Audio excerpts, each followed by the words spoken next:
Hello everyone, welcome back. In today's video, I'm going to show you exactly how to reset the LiftMaster garage door opener in 2026. So we are going to be doing both the soft reset and the hard reset. So first of all, let's start with the simple soft reset.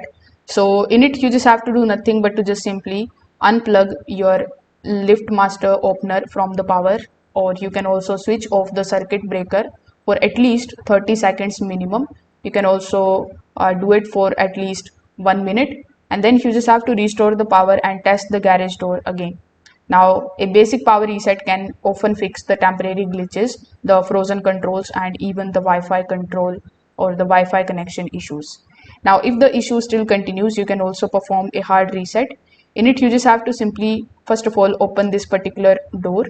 Now, when you open this door, you are going to see these types of buttons available over here inside it. So you just have to simply locate the learn button over here.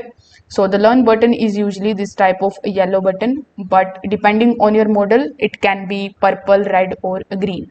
So in most of the cases, this is going to be this yellow button. So you just have to simply press and hold this particular learn button for about 6 to 10 seconds until the LED light turns off. So this erases all the programmed remotes, the keypad codes, and the stored settings from the opener memory. So after the hard reset, your remotes and the keypad will stop working until they are reprogrammed. So you just have to press the learn button once briefly, and then within 30 seconds, you just have to press the button on the remote. So the opener light should blink and click to confirm the successful programming. So if this video helped you out, make sure that you like this video and subscribe to the channel. Thanks for watching.